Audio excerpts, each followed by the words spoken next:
Donc cette expérience de la réalisation du soi, c'est vraiment ce que Saja Yoga peut vous proposer.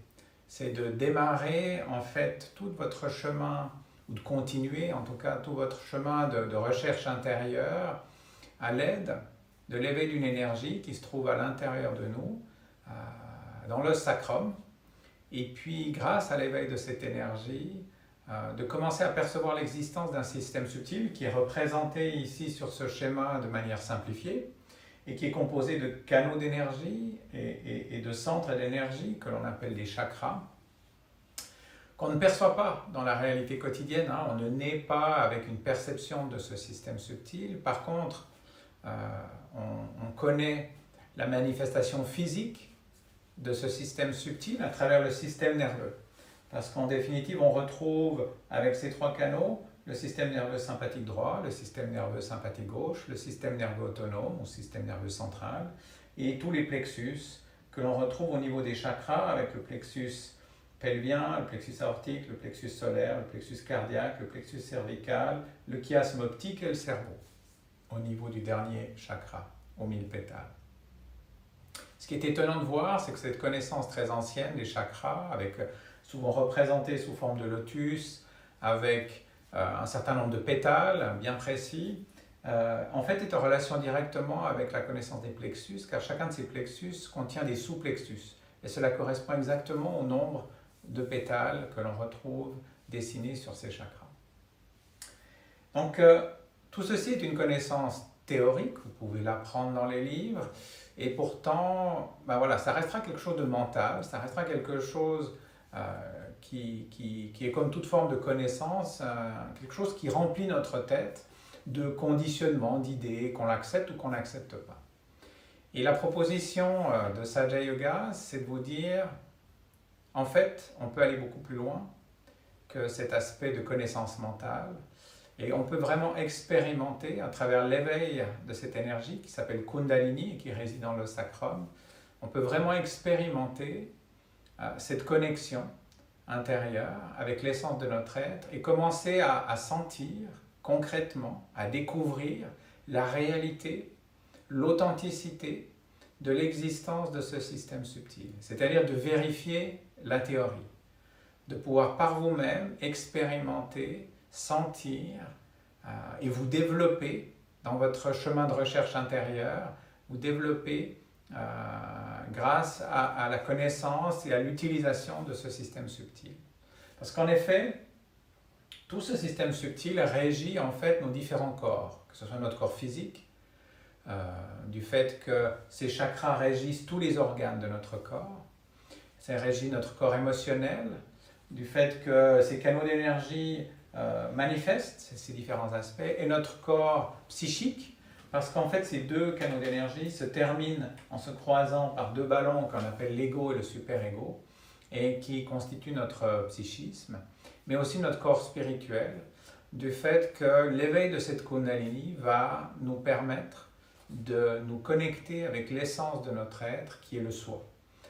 Vous avez peut-être entendu parler de Carl Gustav Jung, qui était un célèbre psychologue et psychanalyste suisse, et qui a bien démontré et expliqué et distingué en définitive les notions du moi, qui sont l'ego, tout ce qui fait qu'on s'identifie aux choses, que l'on se projette, que l'on organise, qu'on calcule, etc. Avec le surmoi, ou tous nos conditionnements, c'est-à-dire tout ce qui est issu de notre éducation, de notre culture, de notre environnement, de nos croyances, etc. et de notre expérience de vie, et qui fait que on agit, on pense, on fait les choses d'une certaine manière et pas d'une autre, que vous aimez faire plutôt les choses d'une certaine manière et que d'autres aiment faire les choses d'une autre manière, etc., ont d'autres habitudes. Donc, tout ça font partie de nos conditionnements, notre surmoi. Et puis le soi, qui est vraiment l'aspect de l'absolu. Si dans le monde de l'ego et du surmoi, du moi et du surmoi, on est dans le relatif, au niveau du soi, on est dans la notion d'absolu. Du fait que l'on va au-delà du mental. On rentre dans cet état d'être. Tant qu'on est dans le mental, on se projette, on est dans le monde on va dire, de la création de concepts mentaux, mais qui n'ont aucune réalité. Alors qu'au niveau du soi, à partir du moment où on atteint cet état d'être, on devient cela, on est dans cet état d'être absolu, au-delà du mental. Alors comment ça se passe?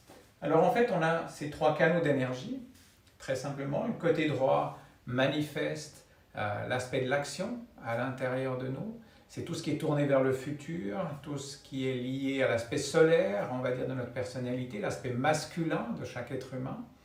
Ça fait partie de ces principes fondamentaux du divin, en fait, à l'intérieur de nous, qui représentent l'aspect masculin. L'action, la créativité, etc. Et puis, sur le côté gauche, on a un autre aspect fondamental qui est l'aspect du désir. Tout ce qui est lié, en fait, aussi à l'aspect émotionnel, tout ce qui est tourné vers le passé. Tout ce qui est, enfin, c'est la représentation de l'aspect féminin de nos qualités à l'intérieur de nous. Et donc on balance dans notre quotidien toujours entre ces deux formes d'énergie, les émotions, les désirs et l'action, et entre le passé et le futur. Et on est constamment en train de balancer entre ces deux canaux, on n'est jamais ou rarement en équilibre, en définitive, dans l'instant présent, sur le canal central. Et justement, ce canal central, lui, est l'aspect de l'évolution. C'est l'instant où on va justement au-delà de l'ego, au-delà des conditionnements, et on est dans l'innocence, la spontanéité de l'instant présent, mais une spontanéité qui n'est pas issue d'un excès de côté droit qui nous fait aller dans l'ego et on dit ce qu'on pense, on fait ce qu'on veut, etc. Mais une spontanéité connectée avec le soi, avec le tout, avec nous-mêmes, mais aussi avec le tout. Et pour pouvoir rentrer sur ce canal central, pour pouvoir aller dans cet instant présent, on va pouvoir éveiller une énergie qui s'appelle la Kundalini à l'intérieur de nous, qui réside dans l'os sacrum, qui porte bien son nom de sacré. Cette énergie est l'aspect en fait féminin du divin à l'intérieur de nous. C'est comme notre mère spirituelle. Ça a été traduit dans tout un tas de religions, on va dire, toujours sur sur la notion d'un souffle. Le mot spiritus en latin aussi veut dire souffle. La notion du Saint-Esprit, du souffle du Saint-Esprit, qu'on connaît dans notre tradition chrétienne, c'est exactement la même chose que cette Kundalini. Chez les Grecs, ils parlaient de l'aspect du pneuma, qui veut dire le souffle. Dans l'islam, ou la Torah aussi, dans la religion juive, on parle du Ruh, ou roi, et c'est aussi la traduction du souffle. En Inde, on parle de Param Chaitanya, qui est aussi une brise, un souffle. Donc, de tout temps, l'expérience de l'éveil de la Kundalini a été ressentie à travers un souffle à l'intérieur de nous. Et c'est ce que l'on ressent, et c'est ce que vous pourrez ressentir tout à l'heure quand on va faire, ou tout de suite quand on va faire cette expérience. C'est cette première manifestation de l'éveil de quelques fils de cette énergie, sous la forme d'un souffle, d'une brise fraîche qui sort de notre fontanelle, qui porte bien son nom de petite fontaine, de là où jaillit cette source de vie qui est la Kundalini. Donc cette Kundalini est une énergie intelligente, qui nous connaît dans les moindres détails, qui sait exactement d'où l'on vient, où l'on va, qui sait exactement comment se manifester à l'intérieur de nous pour nettoyer notre système subtil, nos chakras, rééquilibrer nos canaux, nous aider en fait à petit être de moins en moins dans ces extrêmes du côté droit et du côté gauche, d'être de moins en moins pris par les chimères, on va dire, de notre mental, et rentrer et nous approcher de plus en plus et nous identifier de plus en plus à ce que nous sommes en essence, c'est-à-dire le soi. Et le soi réside au niveau du cœur, à l'intérieur de nous, et est éveillé par la Kundalini au moment de son ascension. Et le soi, qui est l'aspect masculin du divin à l'intérieur de nous, le reflet de cet aspect masculin, qui lui est l'aspect du témoin. Il est la source de vie, d'existence, mais ce n'est pas lui qui fait les choses. C'est vraiment la Kundalini qui donne naissance, qui crée, qui génère, qui régénère, qui nourrit, qui soigne, qui traite, qui embellit, qui adoucit, etc., qui a vraiment cette capacité d'action. C'est la Kundalini qui, elle, va monter et s'unir au soi dans le Sahasrara, dans le dernier chakra. Et c'est cette expérience qu'on appelle la réalisation du soi.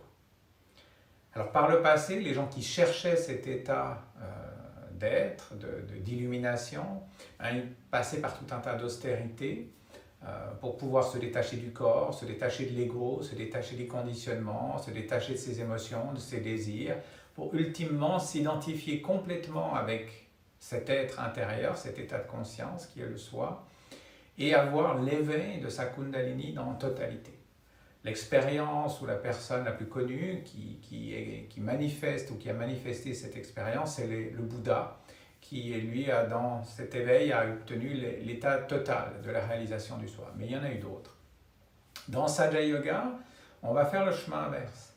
Un peu comme expliqué par Patanjali justement dans ses différentes pratiques, c'est qu'on va commencer par cette connexion, même si elle n'est pas totale, et de loin pas, mais à l'aide de ces quelques fils d'énergie, de Kundalini, petit à petit une lumière va se faire à l'intérieur de nous, et on va commencer à percevoir en fait les dysfonctionnements de notre système subtil, et surtout à pouvoir corriger cela petit à petit.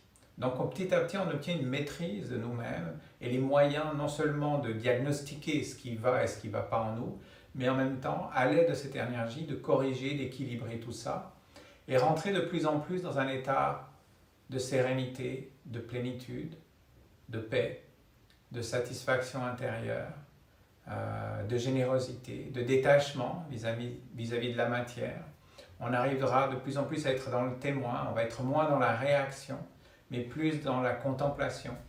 On va être moins prisonnier justement des réactions et des phénomènes qui se passent à l'intérieur de nous lorsqu'un événement se passe à l'extérieur et nous fait réagir, soit par la colère, l'envie, la jalousie, la concupiscence, etc.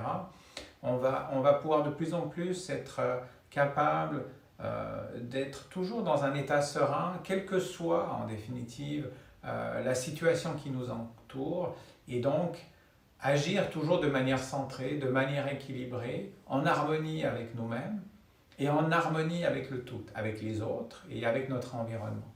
Donc on va pouvoir s'équilibrer et générer un état d'équilibre autour de nous. Alors ce processus va être très graduel, ça ne viendra pas du jour au lendemain parce que vous avez la Kundalini levée, ça va se passer très naturellement parce qu'en fait justement cet éveil fait partie du processus évolutionnaire de l'humanité. C'est un processus naturel qui est lent, qui est graduel, mais qui avance. Et c'est exactement ce qui est en train de se passer maintenant, on va dire avec l'avènement de cette expérience à travers Saja Yoga. Ça fait maintenant 50 ans exactement que ça a commencé, le 5 mai 1970, et c'est la personne que vous voyez représentée ici sur la photo, Sri Mataji Nirmala Devi, qui a rendu possible en fait l'éveil de cette Kundalini en masse, quel que soit l'état du système subtil de la personne qui participe ou qui a cette expérience. Donc c'est quelque chose qui est ouvert à tous, qui est gratuit, on ne peut pas payer pour qu'un arbre pousse ou que l'eau coule ou que les saisons tournent, et de la même manière on ne va pas pouvoir payer pour avoir l'éveil de cette expérience.